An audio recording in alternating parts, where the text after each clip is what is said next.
Friend বা গার্লফ্রেন্ডের phone হাতে পেয়েছো কিন্তু তার গ্যালারিতে প্যাটার্ন লক বা যে কোনো ধরনের পাসওয়ার্ড লক, তার ফটো মিডিয়া ফাইল তোমরা কিছুই অ্যাক্সেস করতে পারছো না, তাহলে এই ভিডিওতে আমি এমন একটা ট্রিক্স দেখাবো যেখানে তোমরা খুব সহজেই ক্রোম ব্রাউজারের সাহায্যে তোমার ওই বন্ধু বা গার্লফ্রেন্ড যাই বলো না কেন তার সমস্ত কিছু তথ্য মিডিয়া ফাইল তোমরা দেখতে পাবে, ফটো ভিডিও থেকে শুরু করে সমস্ত কিছু দেখতে পাবে ক্রোম ব্রাউজার ইউজ করে।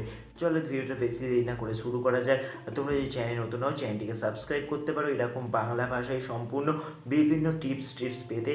তাই দেরি না করে এখনই সাবস্ক্রাইব করো আর চলো ভিডিওটা শুরু করা যাক।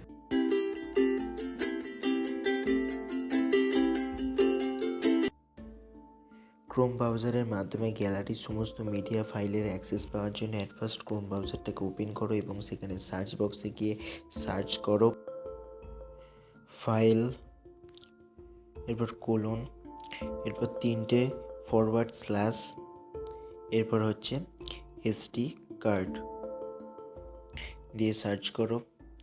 দেখো সমস্ত ফোল্ডার তোমার যে গ্যালারিতে আছে, ফাইল ম্যানেজারেতে আছে, সমস্ত ফোল্ডার এখানে চলে এসেছে।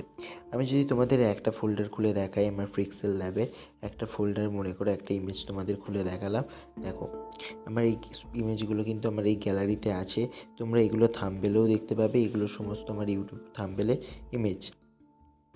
তোমরা এখানে সমস্ত ইমেজগুলো পেয়ে যাবে, দেখতে পাচ্ছ আমার রিসেন্ট ইউটিউব থাম্বনেলে যে ইমেজটা ব্যবহার করেছি সেই রকম এইগুলো ইমেজ। দেখলে তো কি সহজেই তোমরা কোনো রকম পাসওয়ার্ড বা প্যাটার্ন লক ছাড়াই পেয়ে গেলে তোমার বন্ধু বান্ধবীর সমস্ত মিডিয়া ফাইলের অ্যাক্সেস। এরকম টিপস আরও আনবো, তাই চ্যানেলটিকে এখনই সাবস্ক্রাইব করো সম্পূর্ণ বাংলা ভাষায় এরকম টিপ পেতে। চ্যানেলের সাথে থাকো এবং ভিডিওটাকে তো লাইক করে তবেই যেও। আজকের মতো এই পর্যন্ত, নেক্সট ভিডিও দেখা হচ্ছে। টাটা।